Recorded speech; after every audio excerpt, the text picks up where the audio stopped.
estimados participantes, bienvenido al módulo de Información Deportiva 1, fase 3. Importante para nosotros este, hablar con respecto a todo lo concerniente de las bases legales y de los primeros auxilios. Eh, yo voy a comenzar diciéndoles, tu edad será solo un número si cultivas la práctica de la actividad física o deportiva. Indiscutiblemente con este mensaje, ¿verdad? Que es una máxima de mi autoría, te vas a considerar siempre de alguna manera joven mientras no envejezca. Puede envejecer tu cuerpo, pero no tu mente, jamás. Es importante que siempre estés presente con la actividad física o deportiva. Vamos a tratar hoy de lo que es la pirámide organizativa del deporte en Venezuela. Muchas veces oímos hablar a personas. No, que si tengo que hacer un club, que si tengo que hacer esto, que no puedo esto, ¿cómo hago de alguna manera para estar? Y desconocen, ¿verdad? Lo que es la pirámide organizativa y legal en Venezuela. ¿Cómo está estructurada la pirámide organizativa en Venezuela? ¿Y de qué depende eso? ¿O de dónde sale o de dónde nace todo este concepto? Primeramente vamos a observar que sin atletas no hay actividad deportiva. No existe el deporte si no existen los atletas. Por eso es que los atletas cubren la parte amplia, ¿verdad? O la base de la pirámide. Luego de los atletas se reúnen o pertenecen a una organización reconocida que se llama club. Es conveniente de que todo club siempre esté organizado, legalmente constituido. Muchas veces, hoy en día, que el deporte no lo mantiene el Estado, a menos que sea de alto rendimiento, pero necesitamos competir, necesitamos intercambios. Entonces, buscamos patrocinio, pero cuando vamos a buscar el patrocinio, resulta y acontece que las personas no están legalmente. Y desde el punto de vista del accionar del dinero, de hacer donaciones, ¿verdad? Eso es pechado si no se tiene una justificación. Entonces, es conveniente de que los clubes estén legalizados. Luego de los clubes vienen las ligas. En muchos deportes existen ligas, ¿ok? ¿Cuáles son las ligas? Las ligas son los diferentes existentes en algunos municipios. Entonces, viene el Interliga, después viene el Estadal y así. Y eso está regido a través de las ligas, son las que conforman de alguna manera. Si no existen ligas, son los clubes. Si existen las ligas, los clubes a ligas y las ligas a las asociaciones. La conformación de las asociaciones que son los que rigen el aspecto organizativo cada disciplina deportiva o de cada actividad física muchas veces. Luego, las asociaciones constituyen, ¿verdad? A través de una asamblea cada 4 años, eligen unas federaciones. Esas federaciones son las que tienen la relación con el Instituto Nacional del Deporte o con el Ministerio del Deporte para poder realizar competiciones a nivel internacional. Y por último, esas federaciones se constituyen en un bloque, porque hay representaciones de federaciones, también del IND, y se constituye el Comité Olímpico Venezolano. Entonces, es importante conocer que esta pirámide es la que tiene y rige el deporte en Venezuela. ¿Qué leyes rigen el deporte en Venezuela? Necesariamente la Constitución Nacional de la República Bolivariana de Venezuela, en su artículo 112, donde dice que este, toda persona tiene derecho a al deporte, a la actividad física y a la recreación. Entonces es importante que tengamos esto presente. Después de eso viene una ley que se llama Ley Orgánica del Deporte, Actividad Física y Educación Física y su reglamento, que es la LODAFEF. Entonces, allí es donde podemos leer y estar en su reglamento y en su articulado lo conveniente a cómo se deben conformar los clubes y, por supuesto, las asociaciones y federaciones. Vienen los estatutos y normas. En toda asociación deportiva o club deportivo deben establecerse los estatutos que están de alguna manera vinculados con los estatutos de las federaciones.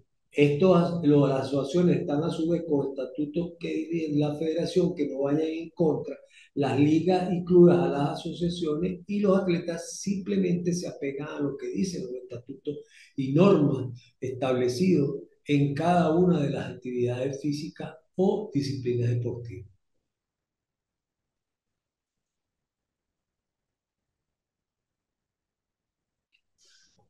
Existe la clasificación de los deportes.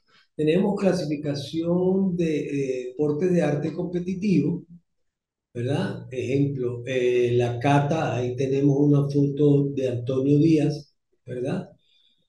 En los Juegos de Tokio, un arte competitivo.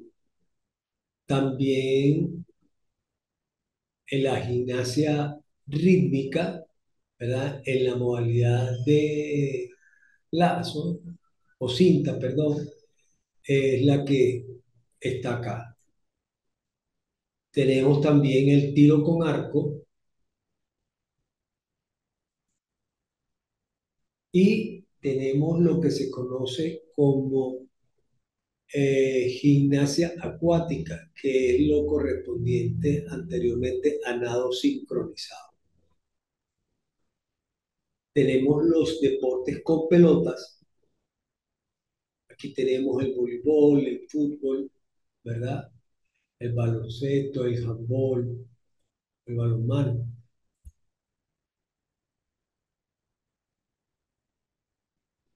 el waterpolo. Tenemos los deportes de tiempo y marca, todos los deportes que de alguna manera, o todas las modalidades que de alguna manera están de pista y campo del atletismo. Tenemos el ciclismo, bien sea de pista o de ruta. También tenemos los deportes acuáticos y tenemos la halterofilia o levantamiento de pesa olímpico. También se nos presentan los deportes de combate como el aikido, el sambo, el kung fu, el judo, el boxing, el karate. Es importante conocer que los deportes que hoy en día de combate que están en la rama olímpica o en la vía olímpica, está el boxeo, está la lucha, está el judo. ¿Ok?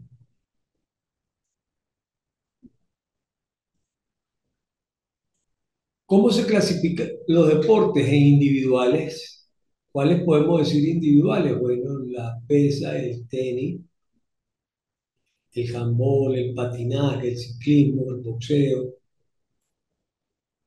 Los deportes de conjunto son muchas veces el atletismo por relevo, el baloncesto, el béisbol, el ciclismo, el cricket, el fútbol americano, el golf, el hockey, eh, la natación, el polo, el rugby, el tenis por pareja, el tiro con arco es un deporte individual, pero muchas veces también va desde el punto de vista colectivo porque es la sumatoria por equipo. Entonces, cuando es por equipo, tenemos que se convierte en un deporte de conjunto. La mayoría de los deportes individuales, por ejemplo, en el caso de los deportes de combate, que se compite individual, pero se debe entrenar en conjunto. Vamos a hablar sobre el deporte escolar. Muchos de estos deportes, siempre y cuando se den las condiciones en las instituciones educativas, ¿verdad? Se podrán practicar. En el Pensum de Estudios de Venezuela existe una manera de entender el deporte escolar planificado de la siguiente manera. Se realiza un deporte de individual, dos deportes de conjunto a lo largo del año. Eso ya tiene cierta, se intercalan dependiendo de que el deporte individual vaya primero o vaya después, el segundo semestre o el segundo trimestre y luego vaya a otro deporte de conjunto. ¿Por qué se dice que, de acuerdo a las instituciones? Claro, anteriormente existían extensiones de terrenos que permitían realizar canchas en las instituciones. Hoy en día, las instituciones públicas han quedado ciertamente mermadas por los mantenimientos de esas canchas. Muchas veces no hay quien las mantenga y lamentablemente, pues, disminuye esa participación en muchos de los deportes. De paso que eh, los llamados juegos CONIDE, CONEFIDE o juegos interescolares, pues han disminuido en los últimos años.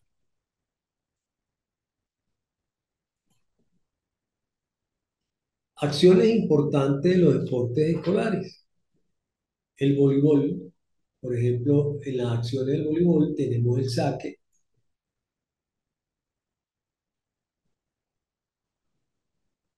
El saque hoy en día se ha impuesto de una manera casi única, como es el aspecto del saque en suspensión.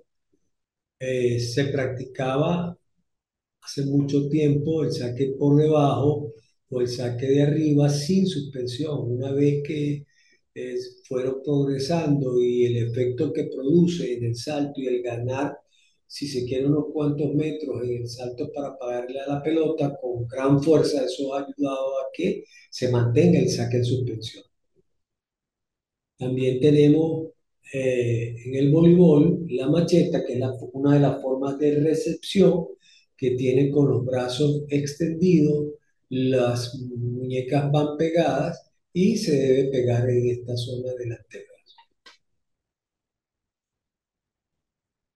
También tenemos el voleo como tal, que es de dónde prácticamente nace esta disciplina deportiva, porque el voleo significa pasar la pelota a través de las manos, volear. Entonces, eso es, ahora vean ustedes, la forma nunca se debe quitar la vista de la pelota ni interceptar la visión hacia la pelota con las manos. Siempre debe estar de alguna manera que nos permita a nosotros poder y la forma que debe existir en las manos para producir el voleo con la yema de los dedos. Aquí podemos observar, ¿verdad?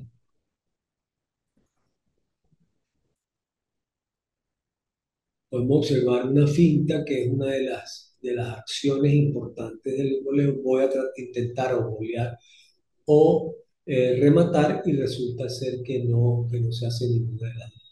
Y bueno, aquí tenemos las acciones, cómo debemos producir, ¿verdad? Otra de las acciones importantes del voleibol, que es el remate. Vean ustedes cómo se viene de una forma atrás, se hace un salto, bien sea bipodal o unipodal, dependiendo de cómo debe ir el brazo hacia atrás, en palanca, para poder de alguna manera disparar y siempre tratar de pegarle a la pelota de esta manera.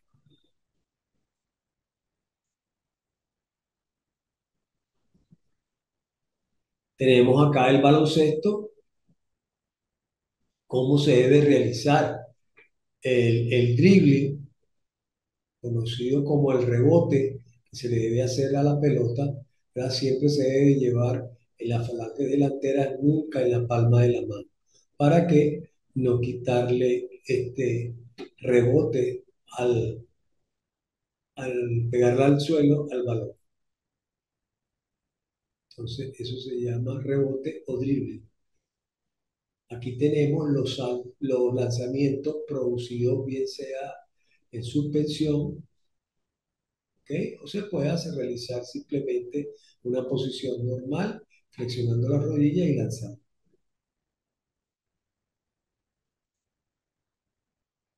Aquí tenemos otra serie de acciones que se suscitan en el baloncesto, como es el caso de los pases. No hay baloncesto si no existe pase, indudablemente, bien sea el pase de pecho, pase de fútbol, pase de béisbol, pase por encima de la cabeza, pase de pique. Entonces, todos estos pases son utilizados en la actividad del baloncesto. Y tenemos también todo lo que son las marcas u otras acciones que de alguna manera se suscitan, bien sea la marcación hombre a hombre, la marcación por zona, eh, las clavadas, el doble paso, ¿ok? Lanzamientos de tiro libre, si es de la zona de tiro libre, todo eso son acciones que están descritas dentro de la disciplina del baloncesto. Vamos a hablar ahora sobre los primeros auxilios. Es importante reconocer que en cualquier tipo de actividad que nosotros estemos inmersos, debe existir un botiquín de primeros auxilios. ¿Por qué? Porque toda persona, ninguna persona está exenta de tener cualquier eventualidad o se presente cualquier eventualidad dentro de una práctica del deporte.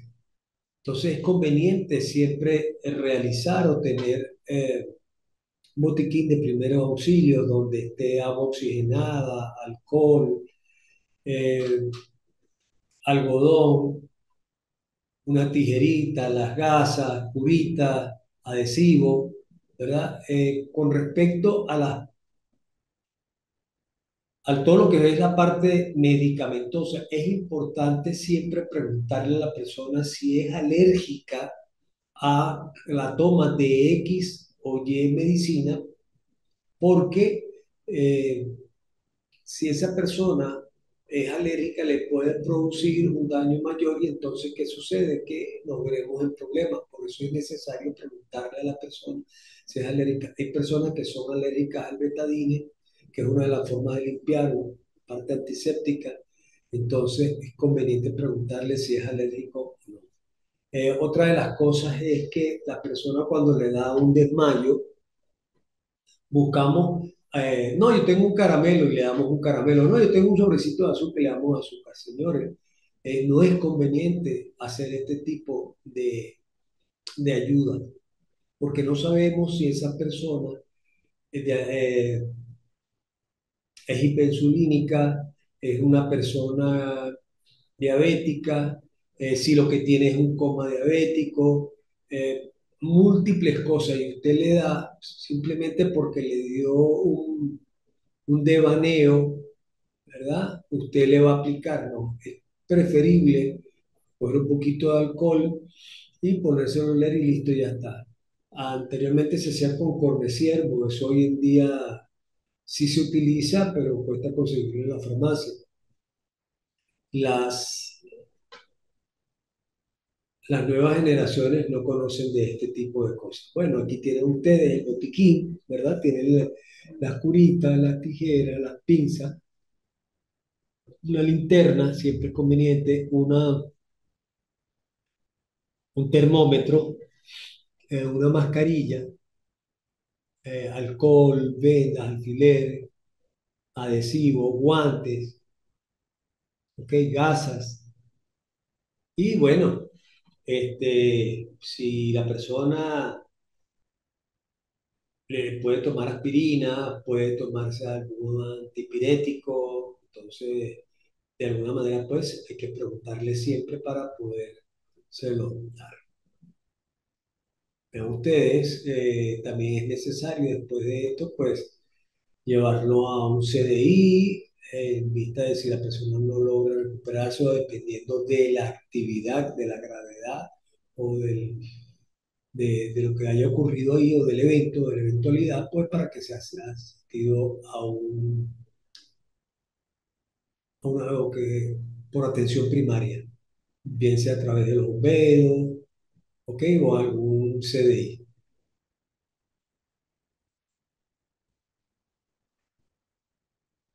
Tenemos que también tener presente la frecuencia respiratoria. Las frecuencias respiratorias son de 16 a 20 por minuto.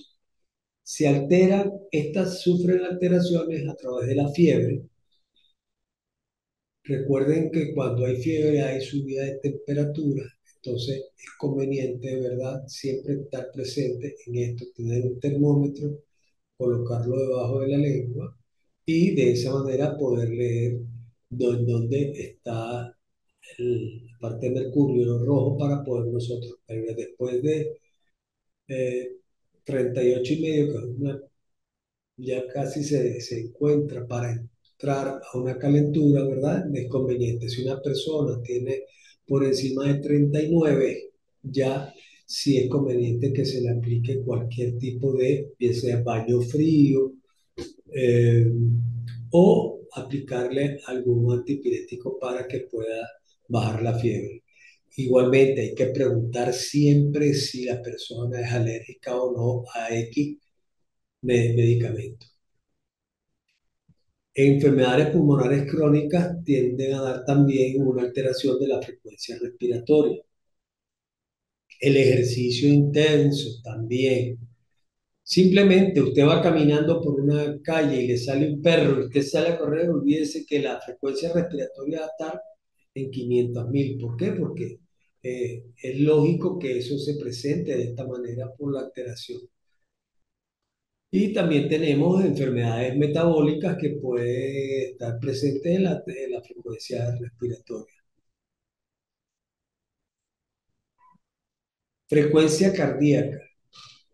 ¿Qué es la frecuencia cardíaca? Es el bombeo de sangre que realiza el corazón en un minuto. Valores normales de 60 a 100 latidos cardíacos por minuto. Si una persona está por debajo de 60, entra ya una bradicardia médica. Esa bradicardia es conveniente que la trate porque tiene ya una baja de tensión. En cambio, cuando un atleta tiene 40 pulsaciones, 45 pulsaciones por minuto, es una bradicardia realizada por efectos del ejercicio, que esa es la finalidad que tiene el entrenamiento deportivo. Tener una baja de, si el corazón va creciendo, porque el corazón no es un músculo, ¿verdad? Y el bombeo de sangre se va haciendo más lento. Entonces es importante porque en la medida que vaya intensificando, su frecuencia cardíaca se va adaptando. Entonces es importante ver esto. ¿Por qué se altera la frecuencia cardíaca? Como yo le dije, ejercicios intensos, enfermedad o estrés. Esto hay que tener mucho cuidado. Hablar del estrés hoy en día todo parece mentira. Muchas veces he oído a personas muy jóvenes diciendo, no, es que tengo estrés, estoy estresado. Y lo digo porque tengo un sobrinito de 6 añitos que esto ya le preguntamos qué le pasaba. Le dije, es que estoy estresado ya, quiero terminar, porque les habían enviado muchas tareas para culminar el año escolar. Entonces vean ustedes un niño de esa edad con estrés, que quedará para nosotros los que ya tenemos un camino bastante recorrido. Ok, es importante tener presente también esto, cómo debemos tomar o dónde debemos tomar las pulsaciones. La intensidad de un ejercicio se mide a través de sus pulsaciones. Por aquí nosotros tenemos la arteria radial. Es conveniente poder tomarla ahí con los dedos índice, medio o medio y anular. Usted puede tomar allí, hace presión y ahí comienza usted a sentir las pulsaciones. También debajo de la tetilla izquierda, usted también puede tomarse las pulsaciones. ¿Ok? En la temporal, ¿ok? De un lado o del otro lado, también puedes tomarte las pulsaciones. Con respecto a la carótida, es conveniente tomarla de un solo lado. Nunca debes apretar, nunca debes hacer esto, ¿ok? Apretar, no se debe hacer. Entonces es conveniente tomarla de este lado o de este lado. Sin hacer mucha presión, ahí se tiene. De la colva, la parte tras de la rodilla, lo que es la cavidad poplitea, también te puedes tomar las pulsaciones. ¿Cómo se deben tomar las pulsaciones? Las pulsaciones deben tomarse en 6 y se multiplican por 10. Tienes 60. Eso te da las pulsaciones porque recuerda que la frecuencia cardíaca es el bombeo de sangre que realiza el corazón en un minuto. Entonces tú puedes ahí fácilmente poder decir, bueno, yo voy a tomarlas en 6, multiplico por 10, 60, eso es un minuto. También la puedes tomarla en 10 y multiplicarla por 6. Ya la multiplicación se hace un poquito más engorrosa para algunos. Luego también te puedes tomarla en 15 y multiplicas por 4 también. Luego tienes 30 segundos. Los 30 segundos multiplicas por 2 o si no, las pulsaciones que tengas en un minuto. Profe, cómo es mejor? Bueno, todas son buenas, ninguna hace daño, ¿ok? Lo que pasa es que tú debes tratar de controlarlo dependiendo después de una acciones que finalizan con mucha intensidad, debes tomarla en 6 y multiplicarla porque es una recomendación como entrenador. ¿Por qué razón? Porque hay personas que ya a los 15 segundos comienzan su recuperación, tienen un factor de recuperación alto. ¿Qué es un factor de recuperación? Aquello que estando en cualquier intensidad, con cierto tipo de descanso, ¿verdad? O tiempo de descanso, la persona llega a su normalidad. Entonces es conveniente que de alguna manera usted tenga, ¿verdad?, las condiciones de cómo tomar las pulsaciones. Entonces, por eso yo siempre aconsejo en 6 por 10 o en 10 por 6 o en 15 por 4. De ahí. Eso sí, después de 3 minutos que una persona ya de alguna manera se ha recuperado, entonces esa persona podemos tenerla de esa manera ya recuperada. Después de los 3 minutos de estar por debajo de donde comenzó. Siempre para entrar en alguna actividad es conveniente tomar las pulsaciones antes, durante y después. Después no es después de 3 minutos, no, no. Una vez finalizado, a ver, preparado a tomar pulsaciones, listo, ya. Entonces usted llega y las toma fácilmente para que la persona le dé y usted pueda tener los valores que sean verdaderos con respecto a la frecuencia cardíaca de las personas. Una cosa son la frecuencia cardíaca y otra cosa es la presión arterial. Dentro de la frecuencia cardíaca, nosotros podemos tomar, existe una forma cada vez que realizamos ejercicio de calcular la frecuencia cardíaca máxima. Eso lo podemos realizar a través de, hay muchas maneras, pero una de ellas es la fórmula de Carbone, que es 220 menos la edad, ¿verdad? Tienes más 10 y menos 10 que es el rango que tú puedes estar trabajando con intensidad en eso. Existen tablas de intensidades. Las tablas de intensidades van por niveles. Hoy en día se trabajan 7 niveles en muchas disciplinas. Niveles que tú puedes llegar hasta 214, 209 en adelante pulsaciones por minuto, pero llegaste y tienes que bajar o parar de alguna manera porque no puedes mantenerte mucho tiempo en ese estado. Simplemente llegaste ahí ya y tienes que darle factor de recuperación. En cambio, existen niveles 3, niveles 4, que son desde 169 a 189 pulsaciones por minuto, que tú te puedes quedar con un rango más de tiempo trabajando allí. Esto se ve mucho con los atletas que están en ciclismo, o de repente en nado, o de repente en eh, maratones. Vamos a hablar de la presión arterial. Es la presión que ejerce la sangre al pasar por las arterias, ¿verdad? Esta es la sistólica y diastólica. De alguna manera, usted tiene 80, 120, ¿verdad?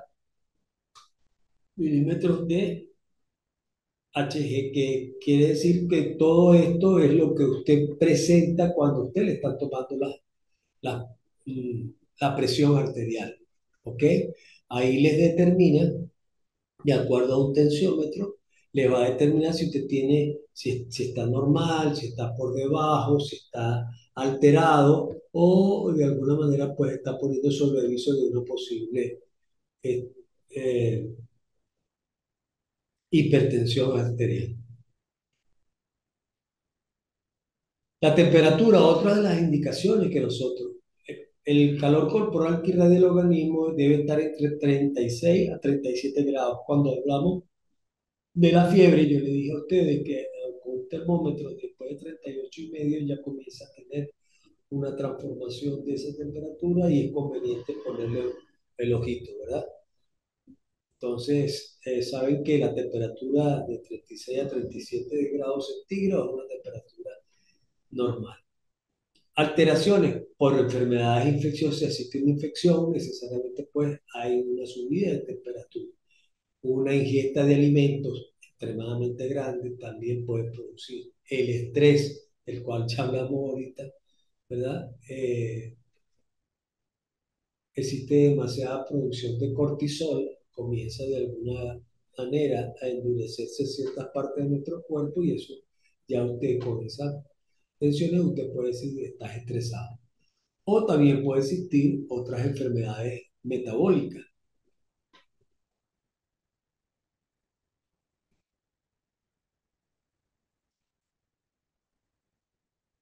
Cuando nosotros observamos un accidente o un evento, ¿verdad?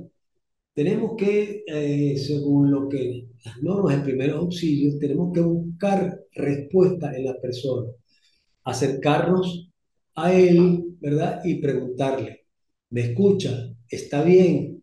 ¿Ok? Porque podemos conseguir una persona se desmaya en la calle o tuvo un accidente, nosotros podemos llegar y de repente sin manipulación tenemos que estar allí y preguntar. Tomarlo en los hombros, mover suavemente y hablar en voz alta al oído. Siempre es conveniente. Es más fácil llegar al oído y poderle decir, escucha, ¿estás bien? Si esta persona no responde, hay que pedir ayuda. ¿Ok? Y necesariamente siempre es conveniente que a la persona que se le pida ayuda, que es el cuerpo de bomberos, a protección civil, siempre hay que decirle que debe llegar con un desfibrilador.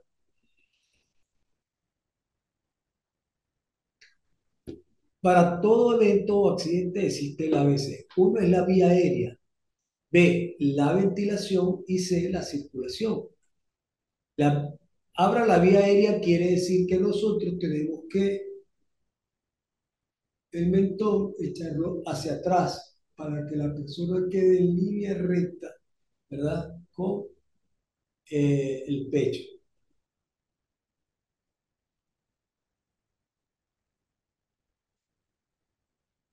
Aquí tenemos una donde se tiene que hacer, vean ustedes la línea que se produce acá. ¿Ok?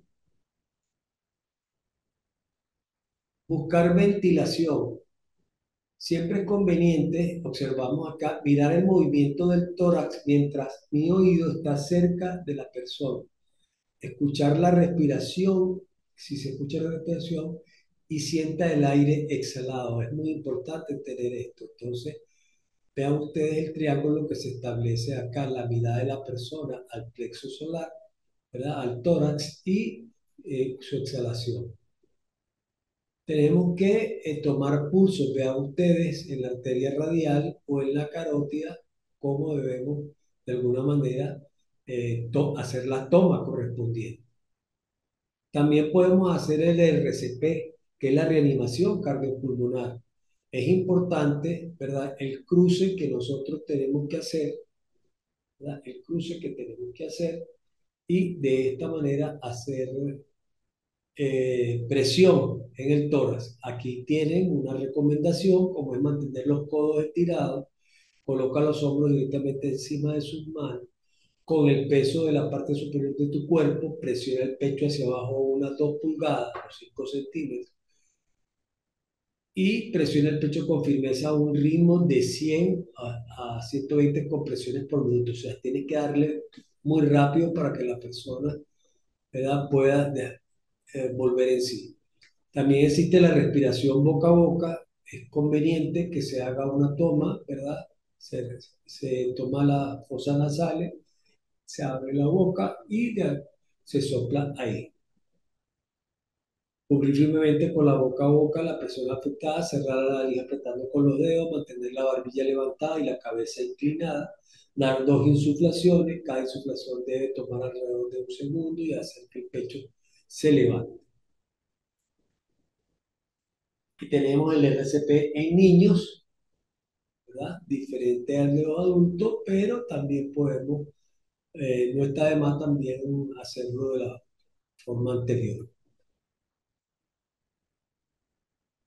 Tenemos otra de las cosas que a muchos nos ha pasado en casa, que es la maniobra de Heimlich. Esta maniobra consiste por un atragantamiento. Muchas veces el apuro del comer nos quedamos atragantados, ¿verdad? Con algo y nos puede producir una asfixia mecánica. ¿Qué es lo que debemos realmente hacer? Observe, tomar alrededor por la parte, tocándonos a la persona. Nosotros por detrás le vamos a hacer esa presión, ¿verdad? En la zona de media de las costillas y ahí podemos, al finalizar, ahí podemos hacer eh, una pequeña presión y de alguna manera lo que esa persona se quedó atragantado va a salir. Entonces, es importante siempre tener esto presente. O sea, esto se llama la maniobra de Heimlich. Maniobra de Heimlich es un adulto inconsciente también. Hacemos presión aquí, parece un RCP, para ver si la persona puede de alguna manera estar. Las hemorragias. Es conveniente controlar la hemorragia. Muchas veces alguien está en la casa, se corta y nosotros no sabemos, nos volvemos un 8 con respecto a la sangre. Es conveniente controlar la hemorragia con un esparadrapo de manera tal de que podamos hacer presión en la zona que se corte, aplicar un vendaje para evitar el shock de la persona. Personas que al ver sangre se caen en shock, entonces es conveniente hacerlo lo rápido. Vean ustedes, aplique la presión directa sobre la herida con apósito, aplique un apósito más si es necesario, sostenga el apósito con un vendaje compresivo. El apósito es la parte o la venda, la gasa que nosotros de alguna manera les parará porque colocamos allí en la herida. Aplicar presión directa sobre las heridas externas con un trozo de tela esterilizada con la mano y mantener la presión hasta que el sangrado cese. Claro, se le corta el camino al vaso sanguíneo que de alguna manera se ha roto. Vean ustedes también cómo se puede realizar, ¿verdad? Arterias grandes, evitar el flujo de sangre. Si el sangrado no se tiene, pues en 15 minutos de aplicar presión directa, aplicar presión con fuerza en uno de los siguientes puntos ubicados en la herida del corazón y el corazón. Utilizar el torniquete solo como última medida en caso de que el sangrado no cese. Bueno, vean ustedes cómo se aplica el torniquete en la parte, en este caso, fue la fractura en la muñeca, se aplica el torniquete unos 10 centímetros anterior con un esparadrapo y se le da vuelta con una pequeña eh, postura de un palo, ¿verdad? O un gancho allí que pueda girar y pueda hacer presión lo suficiente. Bien, hemos llegado al final de la clase. Mm, Les recuerdo que es conveniente entregar las asignaciones en la fecha correspondiente. Mañana debe aparecer ya en la cuestión cuando comienza la entrega, porque hay una entrega pendiente que finaliza el día 5 y el día 6 va a ser la evaluación de ese día 5. Convenientemente, ¿verdad? Esta va a comenzar desde el día próximo lunes, próximo lunes 8. Va a tener 8 días de duración también. Vean ustedes la importancia de entregar las tareas a tiempo para que no se les aglomeren. Recuerden que la asignación al final, después de todas las notas, existe una tarea de nivelación, que es la que permite que eso es, si usted ha perdido una, puede entregarla. Si usted pierde dos, solamente tendrá que escoger una, ¿verdad? Entonces, conveniente de alguna manera y dependiendo de qué tipo de asignación vamos a tener para la nivelación. Las asignaciones que están acá son, escriba 2 artículos de ley orgánica de educación que aseguran la actividad física, el deporte y la educación física. ¿Por qué la ley orgánica de educación? Porque muchas veces nosotros no solamente nos aferramos a la LODAFEP o nos aferramos a lo que dice la Constitución Nacional de la República Bolivariana y no observamos que hay otras leyes que también tienen, que es el caso de la LOE, que es la Ley Orgánica de Educación, o de la LOM, que es la Ley Orgánica de Protección del Niño, Niña y Adolescente. Entonces aquí tenemos actividad 1, ¿verdad? Escribió 2 artículos, escribió 2 artículos de la LOMNA, ¿verdad? Explique brevemente los tres conceptos técnicos, regla de los 3 segundos del baloncesto, invasión de zona del voleibol, lanzamiento de tiro libre del baloncesto, qué pasa si un jugador se adelanta en realizar un saque de voleibol, cómo realizarías la maniobra de Henley en adulto. Es conveniente tener presente esto. ¿Cómo realizarías la maniobra de Henley en un adulto? Y escriba las recomendaciones para realizar un RCP. Muchachos, si ustedes se pueden comunicar conmigo, les recuerdo, les repito, el 0412-310-5512 o si escriban por el chat de la plataforma, de repente tardo en responderles, pero de alguna manera buscaré responderles al leer sus inquietudes.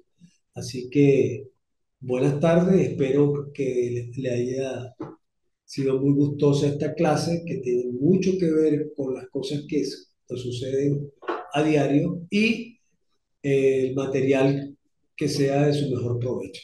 Así que buenas tardes y hasta luego.